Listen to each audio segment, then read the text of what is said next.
Bonjour à tous, cette vidéo s'adresse donc aux élèves de seconde 4 et de seconde 13.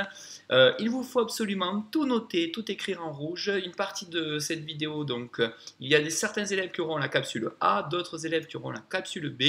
Et on s'appuiera évidemment pour réaliser l'activité des deux capsules. Donc il faut être très vigilant et tout écrire correctement pour pouvoir réussir ensuite l'activité en classe. On est donc parti, donc le thème c'est dosage par étalonnage, c'est le titre du chapitre. Et vous avez la capsule B, la solubilité, on y va tout de suite. Donc on va commencer par rappeler ce que c'est un dosage par étalonnage.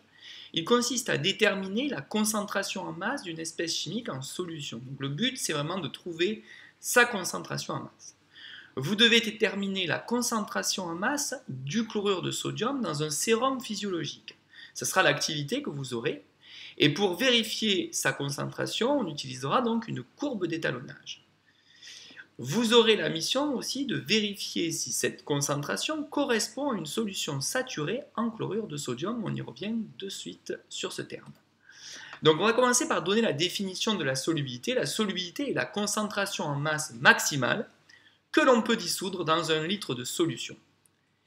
La concentration en masse maximale, en grammes par litre, que l'on peut dissoudre dans un litre de solution est une grandeur physique, au même titre que la masse volumique, l'indice de réfraction, etc.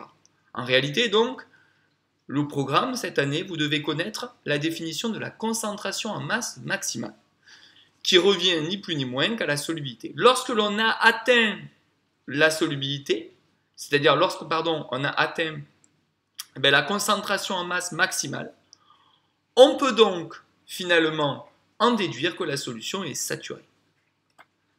On va vous proposer ici un protocole expérimental très simple pour déterminer la solubilité d'une espèce, c'est-à-dire la concentration en masse maximale en soluté que l'on peut dissoudre dans un litre de solution.